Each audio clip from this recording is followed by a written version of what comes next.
Kailash ji Nobel Nobel. तो वो इतने उत्साहित थे नौजवान हमारे पत्रकार मित्र कि वो पूरा वाक्य नहीं बोला उन्होंने।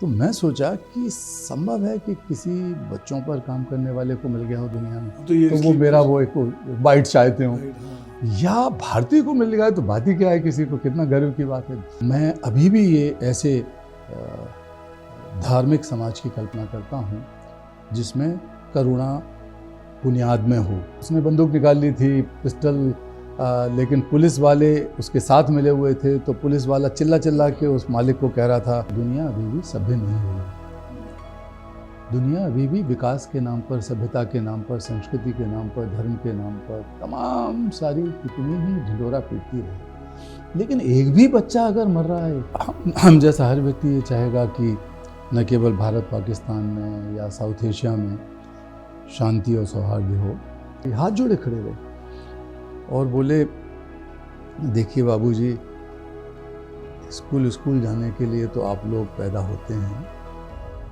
हम तो इसी काम के लिए पैदा हुए हैं। नमस्कार, अमरउजाला.com पर खरी बात में मैं विनोद अग्निहोत्री आपका स्वागत करता हूं, वेलकम करता हूं, खैर मकदम करता हूं। हर बार की तरह इस बार भी हम एक ख़ास और नए मेहमान से रूबरू होंगे। एक ऐसे मेहमान से जिनकी ख्याति न सिर्फ देश में है बल्कि पूरे विश्व में है, और उन्होंने अपने कर्म से, अपने विचार से और अपने संघर्ष से इस देश का नाम रोशन किया। मानवता के लिए जो काम किया है वो अपने आप में अतुलनीय है, अद्वितीय है। ऐसे खास मेहमान हमारे साथ आज हैं। शांति के लिए पहली बार भारत से जिनको नोबेल पुरस्कार मिला है, श्री कैलाश सत्यार्थी जी। कैलाश जी, बहुत बहुत स्वागत आपका, नमस्कार। बहुत धन्यवाद विनोद जी। सबसे पहले हमारे दर्शकों को ये बताइए कि आप मध्य प्रदेश के विदिशा जिले में आपने जन्म लिया, इंजीनियरिंग की पढ़ाई की, एक सामान्य परिवार में आप पैदा हुए, फिर अचानक ये सामाजिक कार्य, सामाजिक बदलाव, इस तरह की तरफ आपका कैसे एकदम रुझान हुआ, और एकदम आप बाल मजदूरों के प्रति आपका रुझान, वो उस पर भी मैं चर्चा करूँगा। क्योंकि तो अचानक तो आपको तो इंजीनियर बन करके आज आप किसी बड़ी कंपनी के सीईओ होते या कुछ और होते, बहुत पैसा कमा चुके होते, कहीं दिल्ली मुंबई में बड़ा बंगला होता आपका, लेकिन आप फकीरों की तरह इस काम में लोग जुट गए। ये प्रेरणा कहाँ से मिली आपको?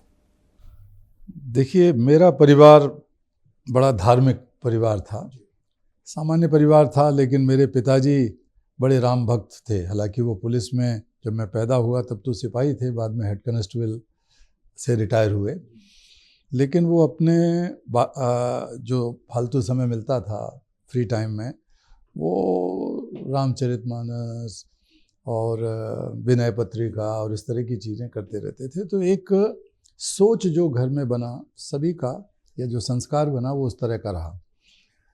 लेकिन मेरे स्कूल का पहला दिन ही शायद सबसे बड़ी प्रेरणा कहिए या चुनौती कहिए या एक आग कहिए भीतर, उसकी शुरुआत का दिन था। जब मैं स्कूल के अंदर घुस, स्कूल भी साधारण स्कूल था जो होते हैं साधारण लोगों के स्कूल, म्युनिसिपल के स्कूल, प्राइमरी स्कूल, सरकारी स्कूल, हाँ सरकारी स्कूल।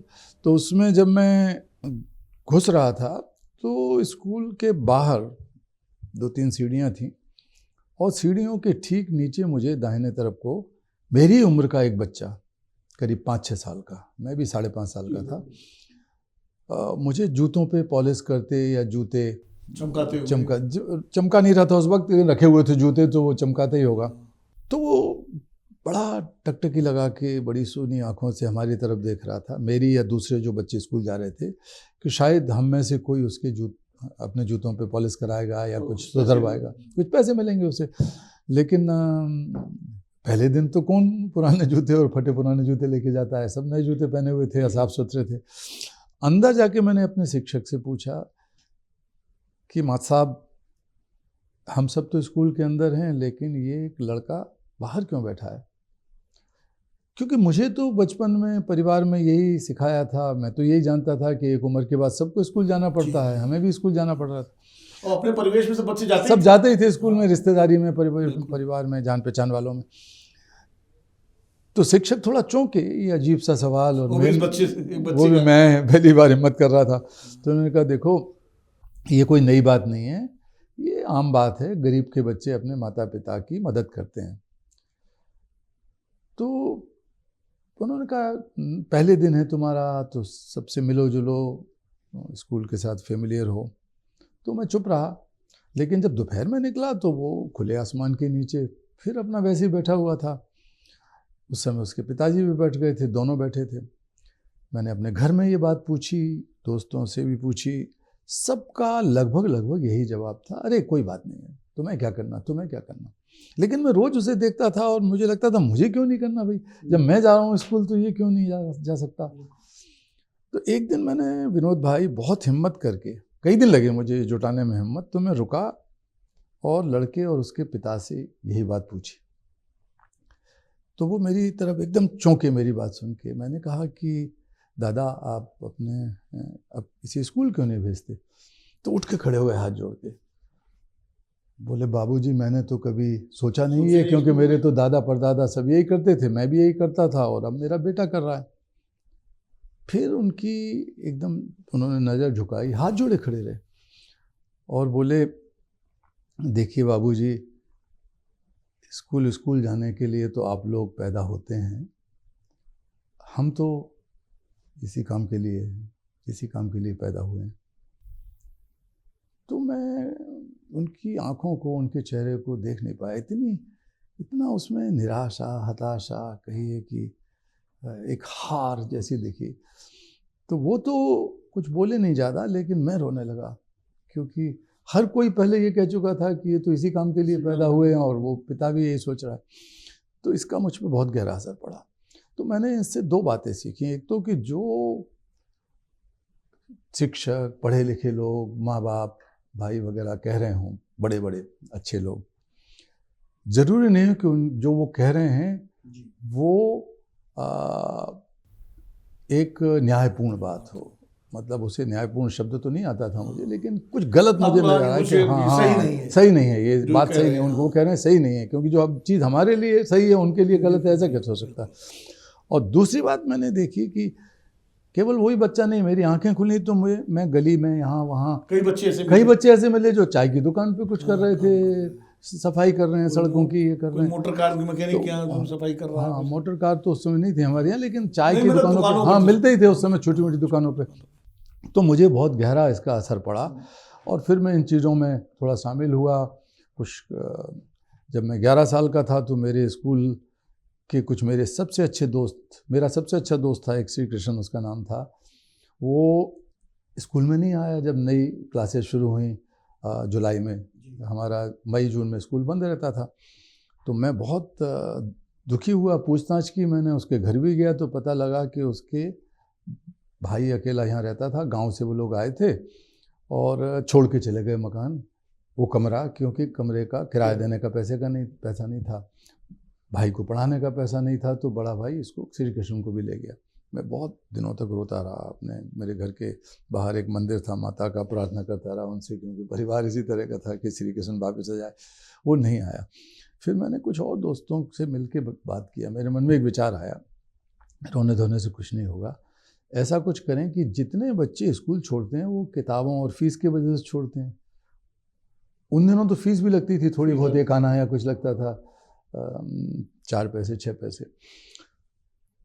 तो फिर एक दिन हमने सोचा कि जिस दिन हमारी परीक्षा अगली होगी और हम पास होंगे, उस दिन पूरे शहर में ज़्यादातर बच्चे पास हो गए होंगे और घर में खुशी मनेगी, प्रसाद बांटेंगे, मिठाई बटेगी, सब होगा। तो उस दिन उन्होंने, मेरी माँ ने और मेरे बड़े भाई ने मुझे प्रसाद के पैसे दिए कि हनुमान जी के मंदिर में प्रसाद चढ़ाओ। और फिर ये क्योंकि उन्हें पता था कि मैं हमेशा फर्स्ट ही आता था, तो क्लास में भी फर्स्ट आ रहा था। तो मैंने अपना तो इस रिजल्ट नहीं देखा, लेकिन मैंने उन पैसों से, और अपने एक दोस्त, वो भी पढ़ने लिखने में मुझसे, उसको भी मिले थे पैसे प्रसाद लाने के, तो प्रसाद के पैसों से हमने एक ठेला किराए का किया, एक जाके, और हमारे घर के आसपास नहीं बल्कि दूर के इलाके में, बाजार के उस पार, एक प्रयोग किया हमने बहुत हिम्मत करके। इसमें हमें कई महीने लगे तैयारी करने में, मानसिक रूप से। तो वो लड़का रमेश व्यास ठेला धक्काता था और मैं उसके ऊपर खड़े होकर चिल्लाता था, भाइयों बहनों माओ, चाची चाची चाचा चाचा जी दादा दादी सुनिए सुनिए सुनिए, आपको बधाई, आपके बच्चे आज पास हो गए। तो मोहल्ले में 10-20 बच्चे तो ऐसे थे ही, होते ही होंगे जो पास हो जाते होंगे। तो निकल के लोग बाहर आते थे और फिर लोग सोचते थे बड़ा तमाशा हो रहा है, ठेले पे खड़े होकर। वो बारी बारी से हम कर रहे थे, थोड़ी देर वो, थोड़ी देर वो थोड़ी देर वो, थोड़ी देर मैं। तो फिर मैं कहते थे, हाथ जोड़ के मैंने कहा, हम दोनों कहते थे, देखिए अम्मा, आपका बच्चा तो पास हो गया, उसकी किताबें तो आज के बाद बेकार हो जाएंगी, रद्दी में बेच देंगे आप। तो रद्दी में बेचोगे, घर में पड़ी होंगी, उससे अच्छा तो है कि हमारे ठेले में डाल दो। हम चाहते हैं कि जिनके पास किताबें नहीं हैं उनको किताबें मिल जाएं। तो लोग कानाफूसी करके, एक शुरू हुआ, दो शुरू हुआ। आप मतलब मैं भी यकीन नहीं कर रहा था अपने आप पे और इस प्रयोग पे, और 11 साल का था मैं, कि कम से कम 2300-2400 किताबें जमा हो गई। 2 चक्कर लगाने पड़े ठेले में, जिसके घर में जो किताबें पड़ी डाल दी। हमारी समस्या ये थी कि वो BA की, MA की, BSc की किताबें थीं जिनका हम टाइटल भी नहीं जानते थे, लेकिन छोटे बच्चों वाली भी किताबें बहुत थीं। और फिर हमने, तब तक हेडमास्टर को हमारे पता लग गई ये सब, और लोगों को पता लग गई, तो वो लोग भी इसमें शामिल हो गए और लगभग 10,000 किताबें इकट्ठी हो गई। अरे वाह! और वहाँ पर एक 2 बच्चों के प्रयास से 10,000 किताबें। हाँ, पहले ही दिन हो गई थी 2,500 के लगभग। तो उन किताबों से एक बुक बैंक बनाया गया। क्या बात है! और 1 साल के लिए, एक सत्र के लिए जो ज़रूरतमंद बच्चे हैं उनको किताबें इशू करते थे। वो टीचर लोग करते थे, हम तो कैसे जानेंगे किसको मिलना चाहिए किसको नहीं मिलना चाहिए। तो सबको किताबें, फिर वो किताबें दूसरे बच्चों को मिल जाती, वो किताबें दूसरे बच्चों को मिल जाती थी। तो बदलता नहीं था, वो बड़ा बैंक जैसा था, एक आप लीजिए 10 महीने के लिए, और जब परीक्षा में पास हो जाओ वापस करना जरूरी है आपको। तो वो बहुत अच्छी बात हुई। अब जिस दिन मुझे, जब ये नोबेल प्राइज़ मिला और मैं विदिशा पहली बार गया, तो आप सोच नहीं सकते कि कितना उत्साह था लोगों में। सड़क पर तिल रखने की जगह नहीं थी। सब आपको पुराने दोस्त मिले? हाँ, तो दुकानें बहुत बंद थीं, सब कुछ था, सब पूरा जगह जगह एक कदम चलना मुश्किल हो रहा था। कोई किसी चीज़ से तोल रहा था, कोई किसी चीज़ से तोल रहा था, और पागल हुए जा रहे थे लोग। ऊपर से इतने फूल बरसाए कि पूरी सड़कें पड़ी थी, तो लाल हो गई गुलाब के फूलों से। फिर दूर से मुझे 1-2 बूढ़े से लोग चिल्ला रहे थे, कैलाश कैलाश इधर आ, इधर सुन तो सही मेरी बात। अब चारों तरफ पुलिस मुझे बचाने की कोशिश करी, तो पुलिस का बंदोबस्त बहुत था। मैं जीप में, खुली जीप में खड़ा था। तो मैंने कहा, इतना प्यार से कोई बुला रहा है, इतने अधिकार से, तो मैं उतर के आया। पुलिस से कहा मैंने, हटो हटो थोड़ा है। तो वो रोने लगा, बोले कैलाश, गुस्से में बोला, कैलाश तूने मुझे पहचाना नहीं? अरे तेरे ही बुक बैंक की किताबों से तो मैं हेडमास्टर बना, और मैंने अपने सब बच्चों को पढ़ा लिखा के आगे बढ़ाया, और सब बच्चे होशियार हुए, क्योंकि मैं और तू भूल गया मुझे। क्या बात है! तो मुझे लगा, मैं सच कह रहा हूँ कि मैं रोने लगा, आंसू आ गए मुझे। नोबेल पुरस्कार की घोषणा से मुझे इतना आनंद नहीं हुआ, मैं सच कह रहा हूँ। वो नोबेल था, वो नोबेल था। सोचा ये भी जनता का नोबेल था। ये देखो कितना क्यों मिला मुझे नोबेल। मैं कई दिनों से सोच रहा था, यार मुझे क्यों चुना इन लोगों ने। अब मुझे लगा कि कुछ ना कुछ कारण था। चलिए, तो बहुत अच्छा। तो ऐसे मेरा बचपन आगे बढ़ा। फिर ऐसे ही धीरे धीरे करके, और आप विवेकानंद जी से बहुत प्रभावित थे? तो बचपन में शुरू में राम से प्रभावित था, क्योंकि घर में राम का वातावरण था। तुलसीदास वगैरह, कई रामायण की मुझे अधिकांश चौपाइयाँ और याद हो गई थी। और फिर और पढ़ाई लिखाई शुरू हुई तो विवेकानंद जी से प्रभावित हुआ, और साथ साथ गांधी जी से भी हुआ मैं। तो फिर तो मुझे लगा कि गांधी भी एक संत थे, महान संत थे, और स्वामी विवेकानंद तो सन्यासी थे ही थे। तो मुझे लगा कि मुझे अब सन्यास की राह पकड़नी चाहिए।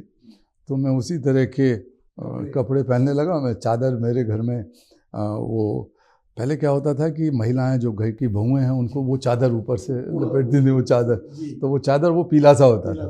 तो उसको मैंने और भगवा करा लिया, रंगवा के, और चादर एक नीचे बांधा, एक ऊपर लपेटा, और स्वामी जी बन गए।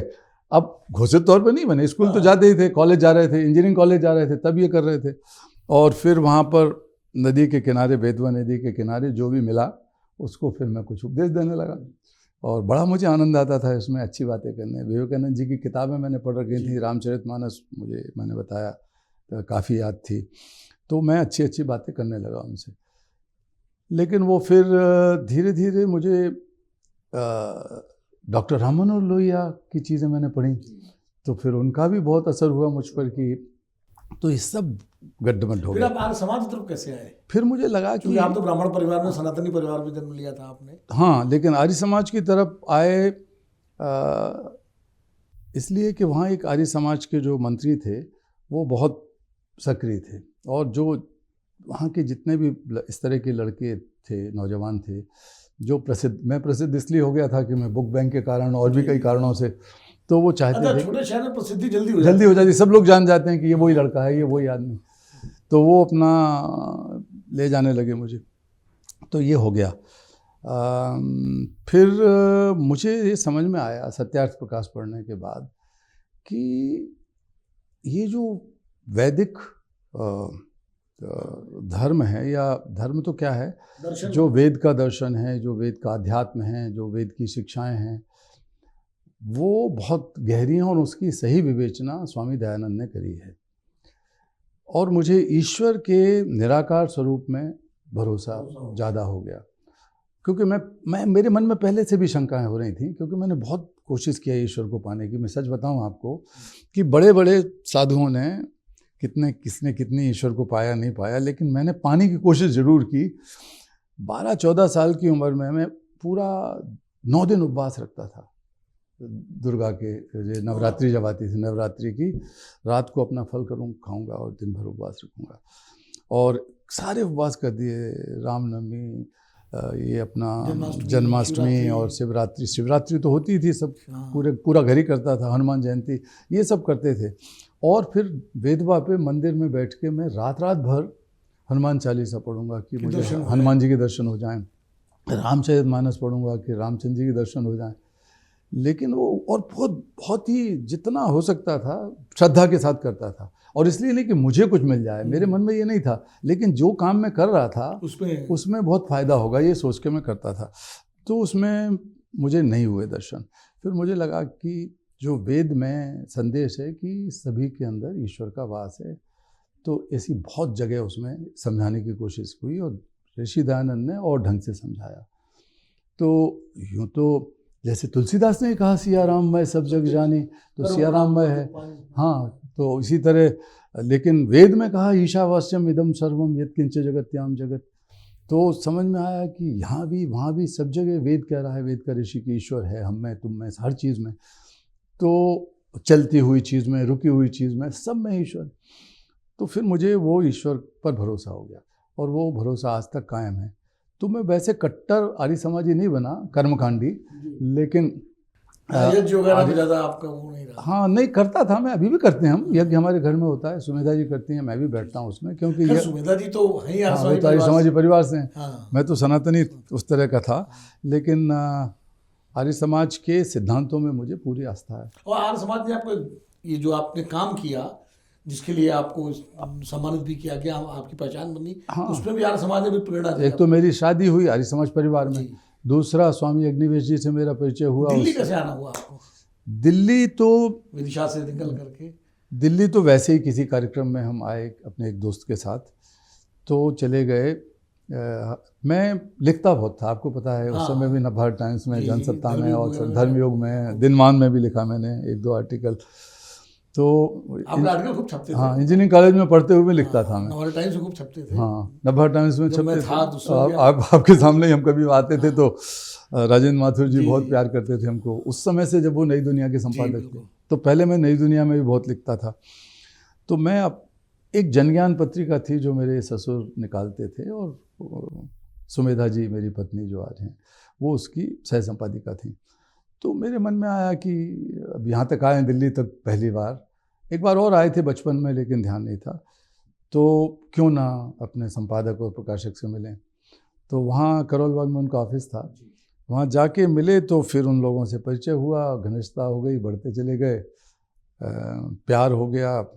प्यार में फिर बहुत झंझट हुए, बिल्कुल बॉलीवुड की फिल्म की तरह। वो तो आप मेरी आत्मकथा दिया सलाई में पढ़ेंगे, कितना मुश्किल हुआ हमारी शादी, लेकिन अंत में शादी हो गई। और उसी बीच में आर्य समाज में भी मैं काफ़ी सक्रिय रहा कि छुआछूत के खिलाफ और दूसरी बुराइयों शराब के और खिलाफ, सब हाँ के शराब के खिलाफ, दहेज स्वामी वगैरह। अग्निवेश से कब मुलाकात हुई? स्वामी अग्निवेश से पहली मुलाकात हुई मेरी जब वो भी अंडरग्राउंड थे और मैं भी अंडरग्राउंड था इमरजेंसी के दौरान। में। अच्छा। तो मैं जब दिल्ली आया जी। तो उन्होंने मुझे ढूंढ निकाला कि मैं कहाँ हूँ, मैंने भी उनको ढूंढ निकाला और फिर हम आके थोड़े दिन रहे साथ साथ और फिर धीरे धीरे उनके साथ भी बहुत अच्छा, आत्मीयता स्वामी हुई। जी के साथ आपने बंधुआ मुक्ति आंदोलन चलाया, आप दोनों ने मिल करके बहुत और काफ़ी संघर्ष किया। कुछ चीज़ों का मैं भी गवाह रहा हूँ, हाँ जी, आपके संघर्षों का बिल्कुल है। और फिर ये सारा जो पत्थर खदानों में एनसीआर में जो है उनके मजदूरों का, कारपेट मजदूरों का, मतलब बहुत आपने काम जी किया। जी भट्ठा मजदूरों का जो है आपने मुक्ति का बाल, फिर अचानक बाल आप फिर बाल मजदूरी पर फोकस हो गए। स्वामी जी तो अपना तमाम मुद्दों पर अलग अलग उनका एक अपीयरेंस होता रहा, तो ये आपका एकदम फोकस बाल मजदूरी पर कैसे हुआ? देखिए, ये जो मैंने अपने बचपन की कहानियाँ सुनाई उसमें ये था कि बच्चों का शोषण हो रहा है और बच्चों को शिक्षा नहीं मिल रही क्योंकि उन्हें मजदूरी करनी पड़ रही है। ये मेरे गहरे हृदय में बसा हुआ था, बहुत अवचेतन, चेतन में भी था। तो जो हमने पहली खेप के यानी करीब 36 बंधुआ मजदूर छुड़ाए ईंट के भट्टे से, उसमें अग्निवेश जी भी थे, हम सब थे और कई साथी थे, दुर्भाग्य से अब कोई नहीं उनमें। तो सरहिंद से हमने छुड़ाया था 1981 की मार्च के महीने में। तो एक पिता करीब उसी दौरान हमारा आपका परिचय, हाँ उसी समय हो गया था क्योंकि वो जब मामला आया सामने और ख़ासकर नवभारत टाइम्स की वजह से भी हुआ कि मैं लिख रहा था और आप तो बड़े सजग पत्रकार थे ही थे, बड़े सक्रिय।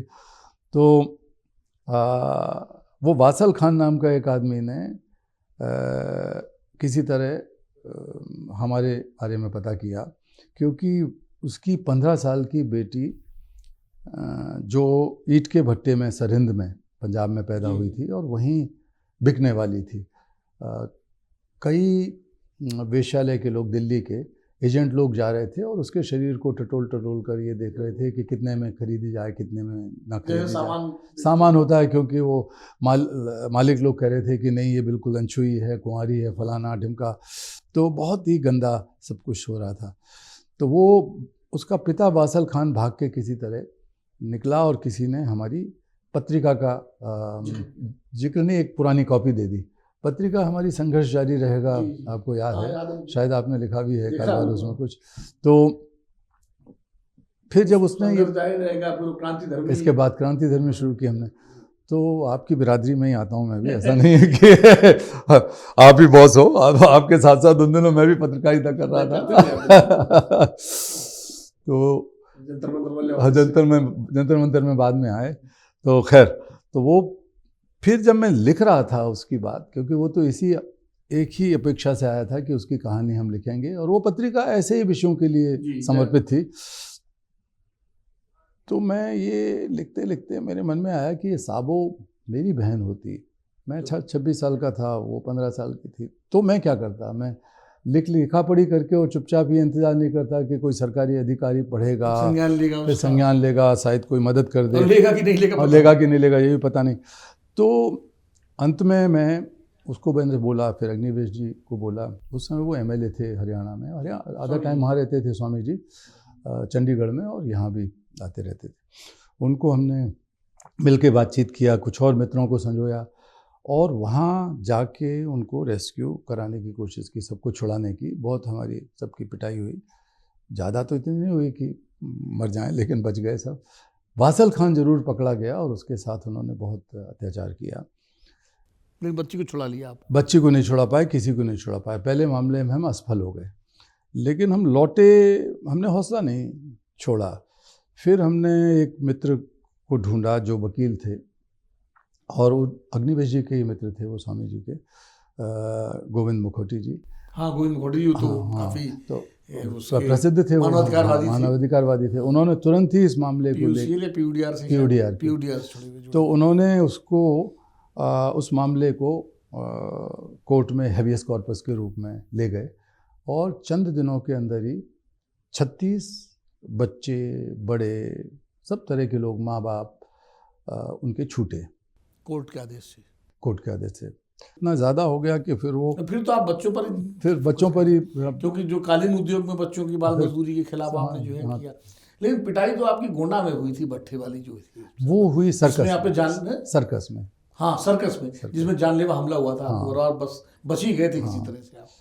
तो पिटाई तो हमारी कई बार हुई, लेकिन वो ऐसे नहीं थी इतनी खतरनाक, वो तो जानलेवा थी। सर्कस वाली तो जानलेवा सर्कस वाली में तो ये कि उसने बंदूक निकाल ली थी, पिस्टल, लेकिन पुलिस वाले उसके साथ मिले हुए थे, तो पुलिस वाला चिल्ला चिल्ला के उस मालिक को कह रहा था, रज़ा खान उसका नाम था, रज़ा खान को चिल्ला के कि भाईजान देखो ये कैमरा। तो एक टेलीविज़न कैमरा वहाँ पर चल रहा था, हमारे साथ 2-4 पत्रकार गए थे। तो फिर वो मुझे ट्रिगर उससे लगा कि मेरे बिल्कुल नज़दीक ले आया, कान तक चलाने ही वाला था कि वो उसने रोक दिया थानेदार ने। इसलिए नहीं कि मुझे बचाना था, इसलिए कि वो जोर से बोल रहा था कि एविडेंस हो रहा है, एविडेंस हो रहा है, अरे क्या कर रहे हो तुम, पकड़, अरे भाईजान एविडेंस, ये कैमरे पे रिकॉर्ड होगा। इसके बाद उसने कैमरामैन को पकड़ा, उठा के नीचे फेंक दिया कैमरा, तोड़ फोड़ सब करी।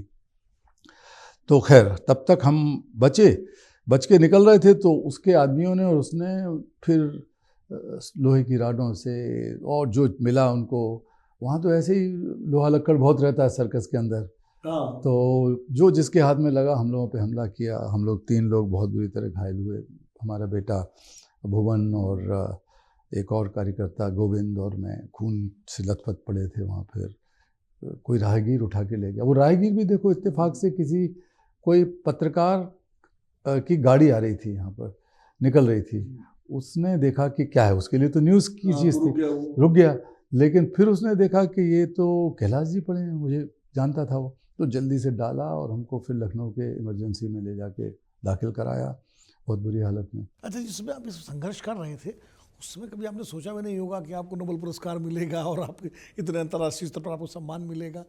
अरे भैया, ये तो मैंने उस दिन तक नहीं सोचा था जिस दिन नोबेल पुरस्कार मिलने की घोषणा हुई। तो किसी पत्रकार मित्र ने फ़ोन किया जोश में आके एक टेलीविज़न चैनल से, कैलाश जी नोबेल। तो मैं वहाँ अपने ऑफिस में बैठ के कुछ टाइप कर रहा था, काम कर रहा था।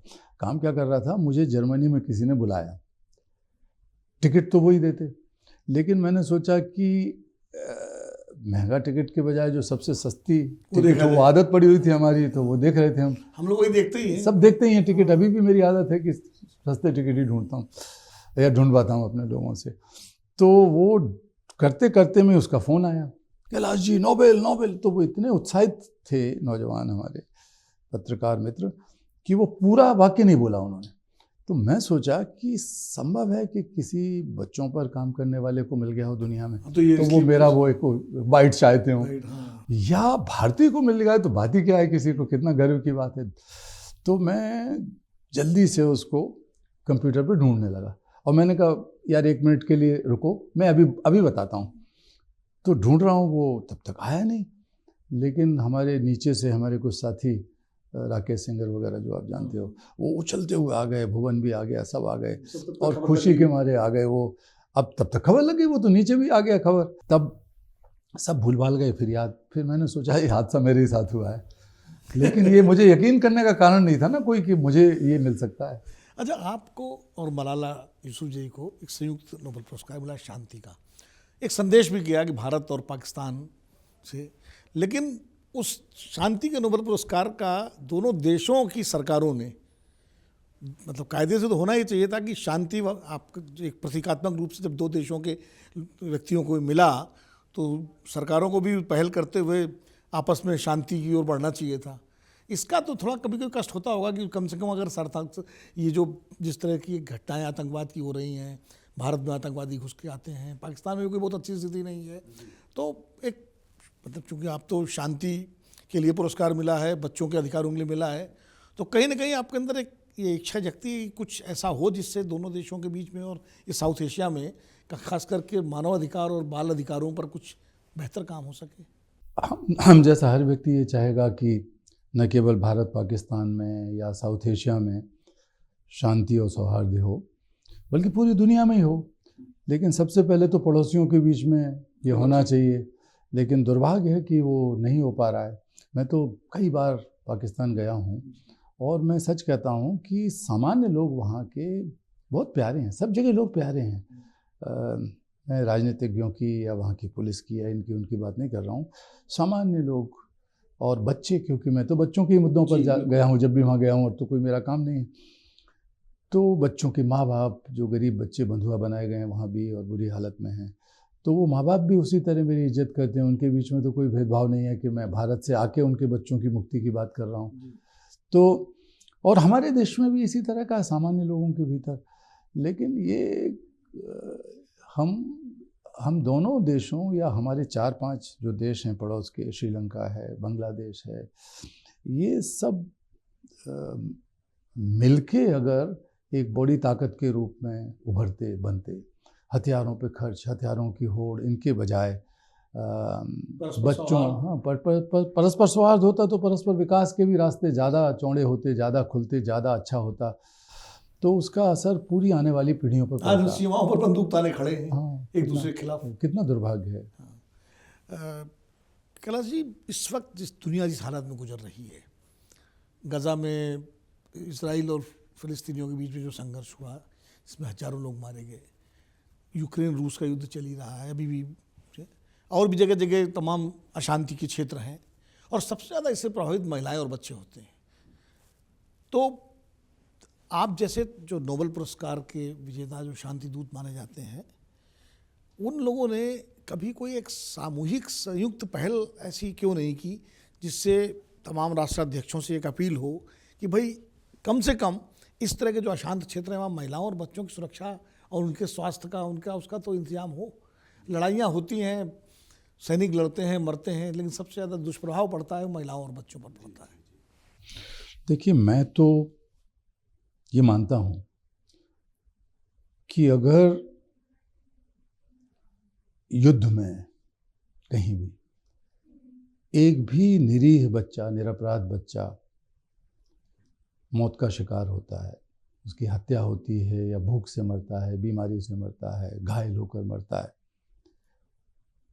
तो इसका अर्थ ये हुआ कि दुनिया अभी भी सभ्य नहीं हुई है। दुनिया अभी भी विकास के नाम पर, सभ्यता के नाम पर, संस्कृति के नाम पर, धर्म के नाम पर तमाम सारी कितनी ही ढिंढोरा पीटती रहे, लेकिन एक भी बच्चा अगर मर रहा है जो इसके लिए जिम्मेवार नहीं है, तो बहुत शर्मनाक, इससे ज़्यादा शर्मनाक बात और क्या हो सकती है। और आपने सही कहा, यूक्रेन के मामले में भी, गाज़ा में भी हज़ारों बच्चे, निरपराध बच्चे मारे जा रहे हैं। लेकिन जो आपने सवाल पूछा उसका उत्तर तो आपके सामने ही बैठा है। जब अभी 2 साल पहले, 2.5 साल पहले, 8 अक्टूबर को हमास जो आतंकवादी अतिवादी समूह है फिलिस्तीन का, तो उसने इजरायलियों को बंधक बनाया, जिसमें निरपराध बच्चे थे, निरपराध औरतें थीं और लोग थे, और उनको खींच के ले गए और बहुत हाय हाय मची। तब तक पता नहीं था कि उनके साथ क्या सलूक हो रहा है।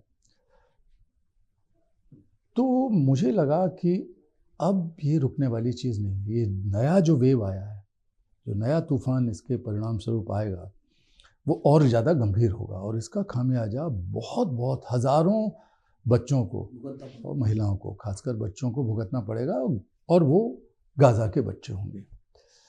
तो मैं रात भर परेशान रहा। मैंने दूसरे दिन दिल्ली में रहते हुए, दिल्ली में था मैं, कुछ धर्मगुरुओं को फ़ोन किया, बड़े धर्मगुरुओं को, और ये निवेदन, और अलग अलग धर्मों के, कि हम लोग चल के, और जो भी आप उचित जगह समझें, लेकिन वो गांधी जी की समाधि राजघाट पर चल के एक दिन चुपचाप मौन रूप से बैठें और अपील करें उन दोनों देशों से कि वो शांति करें। दोनों देशों का मैं कह रहा था, इजराइल के लिए भी, फ़लस्तीन के लिए भी। लेकिन इतने इस तरह के लोग हैं, मैं डरे हुए तो नहीं कहूँगा, लेकिन शायद ज़्यादा डिप्लोमेट हों, ज़्यादा अक्लमंद हों। हम तो उतना नहीं है, चतुर, हम तो ज़्यादा दिल से चल रहे हैं, हमारे सुजान है, हाँ सुजान तो हैं, चतुर सुजान। एक भी तैयार नहीं हुआ। विनोद भाई मुझे समझाने लगे, भारत सरकार नाराज़ हो जाएगी, जी आप क्या कर रहे हो, आप इस लपलम पत्थर, भारत ने तो समर्थन कर दिया इजराइल का। मैंने कहा तो भाई हम विरोध थोड़ी कर रहे हैं तो किसी का, सही बात हम है। तो दोनों की बात कर रहे हैं। तो फिर मैंने अपने एक दोस्त को फ़ोन किया, दोस्त तो नहीं कह सकते, परिचित हैं, वो नोबेल लॉरिएट हैं, साइंस के हैं और अमेरिका में रहते हैं, लेकिन वो यहूदी हैं, इज़राइल के। उनसे बात किया, बहुत बूढ़े थे। उन्होंने जो ही मेरा नाम सुना वो समझा कि ये तो भला आदमी है, मुझे अच्छा आदमी समझते थे। मैंने कहा कि हम एक अपील करना चाहते हैं सब राष्ट्राध्यक्षों से कि ये बंद करें, बच्चों को बख्शें प्लीज़, क्योंकि ये बच्चे हमारे बच्चे हैं। किसकी बात कर रहे हो आप? हाँ, अपने बच्चे हमारे हैं, लेकिन अंग्रेजी में बोलने लगे, डांटने लगे मुझे कि you are a child, you don't know that this is the time to settle all the course and ये वो।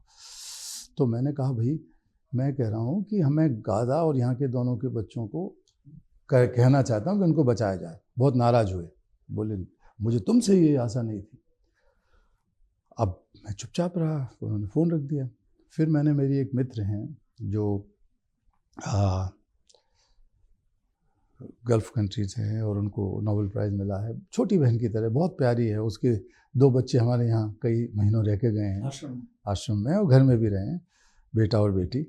तो मैंने उसको कहा, मेरी बहन ये हो रहा है तो मैं एक अपील करना चाहता हूँ, और उसमें सिंपल बात कहना चाहता हूँ कि इज़राइल के सारे बच्चे हमारे बच्चे हैं, फ़लस्तीन के सारे बच्चे हमारे बच्चे हैं, फ़लस्तीन के, गाज़ा के, और उन बच्चों, वो अपने निरपराध बच्चे हैं, उन्होंने कभी युद्ध नहीं किए, दुनिया में किसी बच्चे ने कोई युद्ध नहीं किया।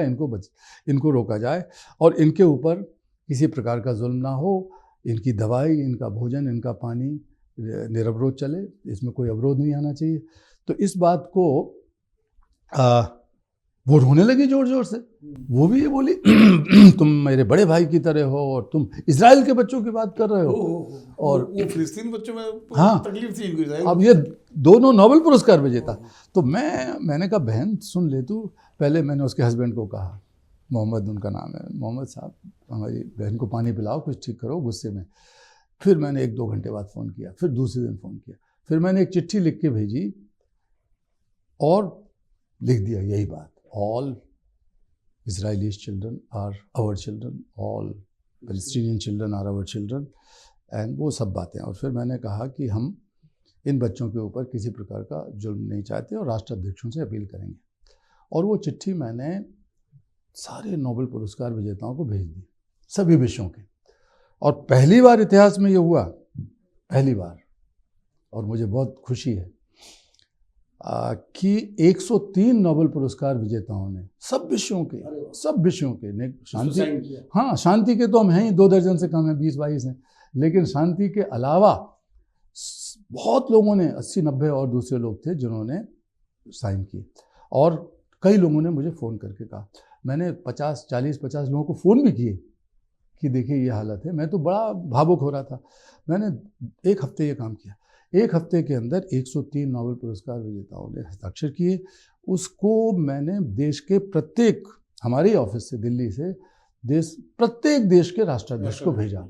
भारत में कई बार देखने में आता है कि अस्पताल में आग लग गई, उसमें बच्चे मर गए, कहीं जहरीले पानी पीने से बच्चे मर गए, कहीं जो है बस जैसे, मतलब बच्चे बड़े सभी। तो ये जो स्थिति भारत में, आप प्रदूषण को देख लीजिए, जो दिल्ली में एनसीआर में इतना भयानक प्रदूषण है, सबसे ज़्यादा, सबसे खराब असर तो बच्चों पे ही पड़ता है इसका। उनके स्कूल बंद हो जाते हैं, उसमें जाना। तो ये सारे मुद्दे ऐसे हैं जो बच्चों से या मानवाधिकार से जुड़े हुए हैं। एक समय था, मैं बात कर रहा हूँ जब हम लोग थे, उस दौर की मैं बात कर रहा हूँ, जब आप दिल्ली आए थे और मैं भी दिल्ली आया था, तो इन सारे सवालों पर लोग इकट्ठा होते थे, सिविल सोसाइटी एक हस्तक्षेप करती थी। पिछले 15 साल से, 15-16 साल या जो भी कहिए, मैं किसी एक पर्टिकुलर पार्टी या सरकार को दोष नहीं देता, बात समाज की बात कर रहा हूँ। ये इस तरह की गतिविधियों पर बड़ा कमी आई है, लोगों ने मतलब रिएक्ट करना बंद कर दिया है, एक अजीब इम्यूनिटी सी हो गई है कि सब चलता है। उस तरह का जो अप्रोच है, ये इस जड़ता को कैसे तोड़ा जाए? यही जो जड़ता है, न केवल भारत में विनोद भाई, पूरी दुनिया में फैल रही है। हमें क्या लेना देना है, हमें क्या करना। इस चिंता की वजह से और इस चुनौती की वजह से, मैं इसे चुनौती कहूँगा, मैंने नए आंदोलन की शुरुआत की, करुणा के वैश्वीकरण का आंदोलन। और मेरे लिए करुणा और मैं लोगों से कह रहा हूँ जी हाँ, करुणा का बड़ा अच्छा बता रहे हैं। करुणा संवेदना नहीं है, दया नहीं है, कृपा नहीं है, सहानुभूति नहीं है, किसी को माफ़ कर देना करुणा नहीं है। ये अच्छे मानवीय गुण हैं, लेकिन ये ऐसी भावनाएं हैं जो समाज की गहरी समस्याओं का, जो आपने अभी जिक्र किया, जो इनर्शिया जिसे कहते हैं या इनडिफरेंस कहते हैं, कि छोड़ो यार छोड़ो, इन चीज़ों का समाधान इनसे नहीं हो सकता। ये सब बातें चलती रहती हैं कि, और करुणा को भी लोग उसी बास्केट में रखते हैं। वही समझते हैं कि भाई करुणा है, भाई करुणा अच्छी बात है, भलमनसाहत है। रास्ता चलते कोई बच्चा भीख मांग रहा लेकिन है, मैंने आपने उसे 10 रुपए हाँ 10 रुपये पकड़ा दिए, बड़ा करुणा, बड़ा कंपैशनेट आदमी है करुणा आदमी। लेकिन आपको मैं कहता हूँ, सबको कहता हूँ कि दुनिया जितनी अमीर आज है उतनी पहले कभी नहीं थी। जितनी ज्ञानवान है, जितनी तकनीक हमारी तेज हो गई है, समस्याओं के बारे में जितनी जानकारी, हर समस्या के बारे में जितनी जानकारी हमें है अब है, उतनी कभी नहीं थी। संचार साधन, सब समस्याएं हम जानते हैं, सब जानते हैं समस्याओं को। लेकिन सबसे ज़्यादा दुर्भाग्यजनक बात है कि समस्याओं और समाधानों के बीच की दूरियां बढ़ती जा रही हैं। जिसे कहते हैं हम प्रॉब्लम सॉल्वर, समाधान करता, और जो समस्या के भुक्तभोगी हैं, उनके बीच की भी दूरियां बढ़ती जा रही हैं। शब्दों में कितना ही पुल बंधे रहे, लेकिन भावना व्यवहार में नहीं है, क्योंकि भावना में नहीं है। तो हमने कहा कि मेरे जीवन में मैं इतने सालों से लड़ रहा हूँ, मेरे साथी लड़ रहे हैं, 3 साथी हमारे शहीद हो गए हमारे इस आंदोलन के दौरान, और दुनिया में इतनी क्रांतियाँ, इतने समाज परिवर्तन के काम हुए। ये सब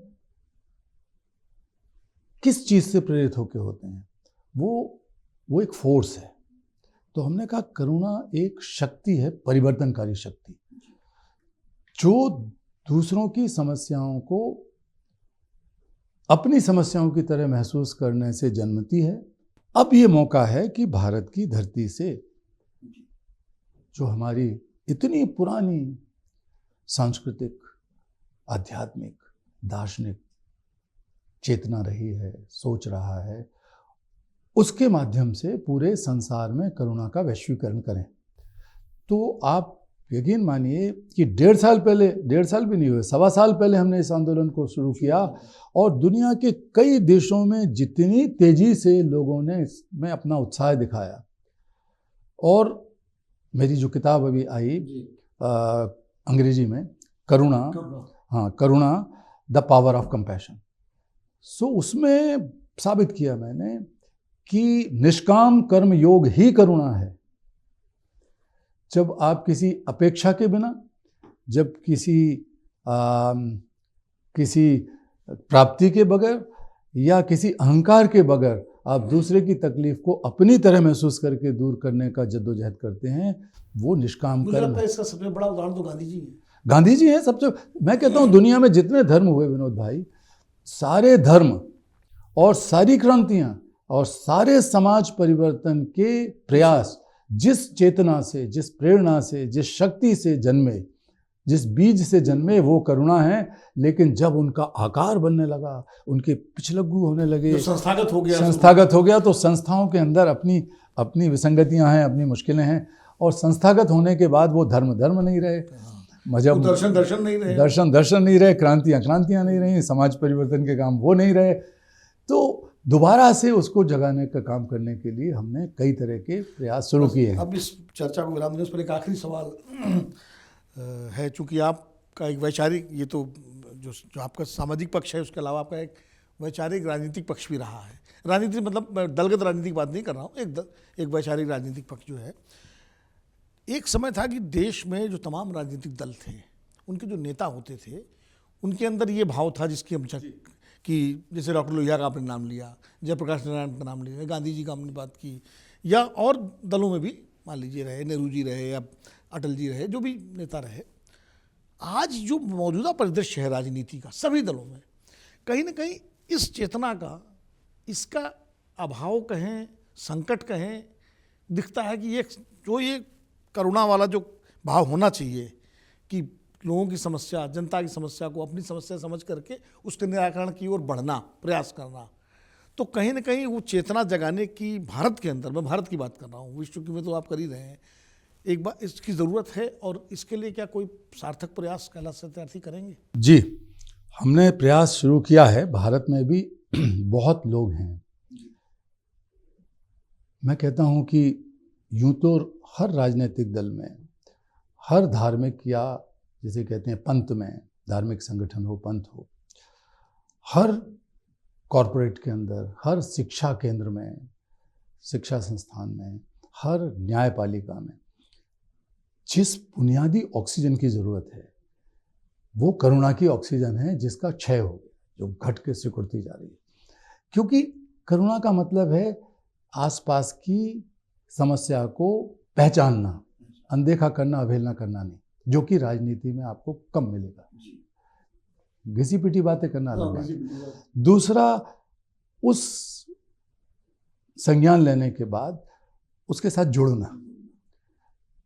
तो कितना जुड़ाव है हमारा एक दूसरे के फायदे के लिए, जैसे हम कहते हैं कि एग्रेसिव ट्रांजैक्शनलिज्म चल रही है। लेन देन जो है एग्रेसिव हो गया है। तो एग्रेसिव लेन देन से ही सब हो रहा है। कूटनीति, राजनीति, धर्म नीति, समाज नीति, सब व्यापार नीति, सब इसी में चल रही हैं कि आप एग्रेशन के साथ कैसे आप दूसरे को धक्का मार के। हमारा वेद मंत्र कहता है संगच्छध्वम संवदध्वम संवो मनांसी जानताम, साथ साथ चलो। अभी तक हम सब कुछ कर लिए, साथ साथ चलना नहीं सीखे समाज में, तो फिर वो समाज शांतिपूर्ण या भला समाज, विकसित समाज कैसे होगा? तो एक बात, तो खैर, तो हम कहते हैं कि उसको महसूस करो और उस महसूस करने के बाद उनका उपाय करने की जिद्दोजहद करो। वही तो करुणा है, जिसका अभाव लगातार हो रहा है। तो हम लगातार इस पर प्रयास कर रहे हैं। न्यायपालिका के साथ अब मिलकर हम एक समझौता किए हैं कि इस काम को आगे बढ़ाएंगे, और बढ़ना शुरू हो गया है वो काम, कि किस तरह जजेस की ट्रेनिंग में, अंत में वकीलों की ट्रेनिंग में, उनकी पढ़ाई के कोर्स में उन जजमेंटों को पढ़ाने से शुरुआत करें। जैसे हमारे ही मामले में कई जजमेंट हुए, जस्टिस पीएन भगवती का जजमेंट हुआ और कई जजमेंट हुए। तो बंधुआ मजदूरी पर, बाल मजदूरी पर जजमेंट हुआ, मिसिंग चिल्ड्रन पर जजमेंट हुआ। तो उनको आधार बनाकर जहाँ पर एक बड़ा सामूहिक अत्याचार हो रहा है, अन्याय हो रहा है, वहाँ जुडिशरी कैसे हस्तक्षेप कर सकती है, वो करुणामय न्यायपालिका। अंतर्राष्ट्रीय जगत में मैं बहुत सारे राष्ट्राध्यक्षों और भूतपूर्व राष्ट्राध्यक्षों के संपर्क में हूँ। भारत में भी ऐसा करूँगा जल्दी, लेकिन चूँकि मुझे वो प्लेटफॉर्म अंतर्राष्ट्रीय मिलते हैं जिसमें कई लोगों से एक साथ बात हो जाती है। तो संयुक्त राष्ट्र संघ की जो महाधिवेशन होता है, उसमें हमने पहली बार कंपैशनेट ग्लोबल गवर्नेंस पर एक राउंड टेबल की। दुर्भाग्य से मैं बीमार पड़ गया तो मैं नहीं जा पाया, तो मेरी बेटी और दूसरे लोग थे, अस्मिता और दूसरे लोग। तो उसमें 3 देशों के राष्ट्राध्यक्ष थे, 3 देशों के राष्ट्राध्यक्ष थे, करुणामय वैश्विक राजनीति को बढ़ावा देने के लिए, ग्लोबल गवर्नेंस करुणामय हो। और उसमें जो पूरी दुनिया की जो संसदें हैं, उनका जो सेक्रेटरी जनरल है, उनकी जो अपेक्स बॉडी है, इंटर पार्लियामेंट्री यूनियन कहते हैं उसे, उसके सेक्रेटरी जनरल थे, और तमाम लोग थे इस विचार को समर्थन देने के लिए कि निश्चित तौर पे हमें नए तरीके से सोच के दुनिया को आगे बढ़ाने की ज़रूरत है। क्योंकि पुरानी जो मान्यताएं हैं वो सब जड़वत हो गई हैं, बिल्कुल वो जड़वत हो गई हैं। या हम क्या कर रहे हैं, अभी एक ऐसी स्थिति में पहुंच गए हैं, मैं बता दूं कि पहले लोग समस्याओं में से समाधान ढूंढते थे। अभी जो 10, 20, 30 साल की आप बात कर रहे हो, अब समाधानों में से समस्याएं पैदा हो रही हैं। आप समाधान ढूंढिए, नई समस्याएं जन्म ले लें। यही मैं कहने वाला था, ये स्थिति हो गई है। हाँ। तो एक चलते चलते एक छोटा सा वो जो है, चूँकि दलित जो ये धर्म के नाम पर जो विद्वेष फैल रहा है और जो तमाम तरह अलग अलग समूह जो है वो कर रहे हैं, इस पर एक छोटी सी टिप्पणी आपकी चाहिए कि ये लगातार, चूँकि आपका भी एक फील्ड रहा है जब आपने तमाम सर्वधर्म समभावों के लिए काम किया है स्वामी अंजुम जी के साथ रहते हुए जी, और बच्चों का जब आप काम कर रहे हैं उसमें धर्म का कोई भेदभाव ही नहीं है जी। देखिए, धर्म मनुष्यता को जोड़ने का काम करता है। धर्म के नाम पर अगर कोई भी मनुष्य को तोड़े, मनुष्यता को तोड़े, तो वो मैं उसे धर्म नहीं मानता। धर्म के बहुत लक्षण दिखाए गए हैं हमारे शास्त्रों में, धर्म की बहुत व्याख्याएं, खासकर भारतीय चिंतन में बहुत गहराई से धर्म के बारे में लिखा गया है, सोचा गया है। तो जैसे अभ्युदय निश्चय स धर्म, जिससे सबका कल्याण हो, अभ्युदय हो, विकसित हो, और जो बुराइयों को पीछे छोड़ दे वही धर्म है। परहित सरिस धर्म नहीं भाई। और तुलसीदास ने लिख दिया, परिपीड़ा सब नहीं अगमाई, परहित सरिस धर्म नहीं भाई। तो साधारण तौर पे सरल तरीके से व्याख्या की गई है। मैं कहता हूँ कि किसी भी नाम पर, किसी भी चिन्ह के नाम पर, किसी भी जगह के नाम पर, किसी भी गुरु के नाम पर, किसी भी ग्रंथ के नाम पर अगर लोग विभाजित हैं तो हमें पुनर्विचार करना चाहिए। और मैं अभी भी ये ऐसे धार्मिक समाज की कल्पना करता हूँ जिसमें करुणा बुनियाद में हो, वो पुरानी अपनी जड़ में लौटें, सब धर्म अपनी जड़ में लौटें, सब धर्मगुरु अपनी जड़ में लौटें। धन्यवाद कैलाश जी, बहुत गहराई से आपने बात की, और जो करुणा का जो नया दर्शन आपने दिया है, मुझे लगता है कि लोग समझेंगे उसको। और करुणा को सिर्फ एक कहते हैं याचक और याची वाले भाव में न रख करके उसको स्वयं किसी की तकलीफ़ को अपना मान करके उसके समाधान की दिशा में लोग बढ़ें, इस भाव में करुणा को लेंगे। और यही भारतीय संस्कृति का भी मूल भाव रहा है। आपने समय निकाला हमारे साथ, लेकिन इस आश्वासन के साथ फिर कभी मौका मिलेगा तो आपको हम फिर इसी तरह तकलीफ़ देंगे, बुलाएंगे। आज मैं आपसे का शुक्रिया अदा करता हूँ, धन्यवाद। ये थे कैलाश सत्यार्थी जी, भारत के नोबेल पुरस्कार विजेता। शांति का पहला नोबेल पुरस्कार भारत को अगर मिला है तो कैलाश सत्यार्थी जी को मिला है, इसके लिए हम सबको गर्व है। और कैलाश जी को बहुत बहुत साधुवाद। अगले हफ्ते अगले कार्यक्रम में फिर मिलेंगे किसी नए विशेष मेहमान के साथ। तब तक के लिए मुझे विनोद अग्निहोत्री को आज्ञा दीजिए। नमस्कार। अगर आप ये वीडियो YouTube पर देख रहे हैं तो हमारे चैनल को सब्सक्राइब कर बेल आइकन दबाएं, और Facebook पर देख रहे हैं तो हमारे पेज को लाइक करें।